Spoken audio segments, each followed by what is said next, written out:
Pretty long problem. So, excuse me, problems that are relatively long, make sure that while you're reading them, you can jot down some notes. So I'll explain what I mean.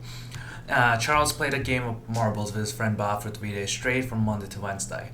So they only have two rules. So the two rules are -5 for danger zone and 5 + 5 for the winning circle. Okay.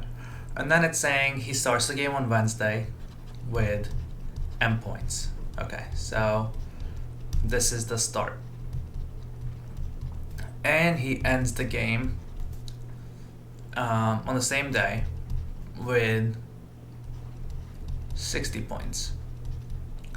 Now, a couple of things the problem tells me is that over here he does not gain any additional points. So, no additional points.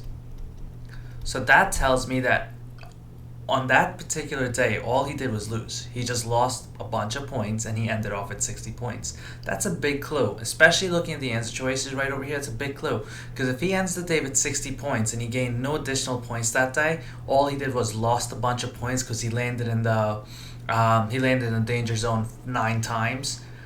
That means that this number M must be a lot higher than 60. Now, if you look at the answer choices, that's a big clue. I can eliminate A and B because they're lower than 60. How would that make sense that if I start off with 55 points and I lose a bunch of points, how can I end up at higher number of points? It just cannot happen. So I know that 55 and 35 are gone.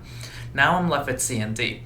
Now, so if I land in the danger zone 9 times and I lose 5 points every single time, that implies that I've lost a total of -45 points. Now, for some reason, the answer in C ends with a 9, 79. 79, 45, 60, the addition, subtraction, most likely the answer has to either end with a 0 or 5. So I'm going to test out D105. So now let's pretend as if he started the day with 105 points. So if he started the day with 105 points and he loses 45 points that day, is 105 minus 45 60? It is. So that's why I know that M has to be 105. So that tells me that Charles started the day on Wednesday with 105 points. He landed in the danger zone 9 times, which implies that he lost 45 points. And if he loses 45 points, he does end off with 60 points, and all the math works out. My answer is D, 105.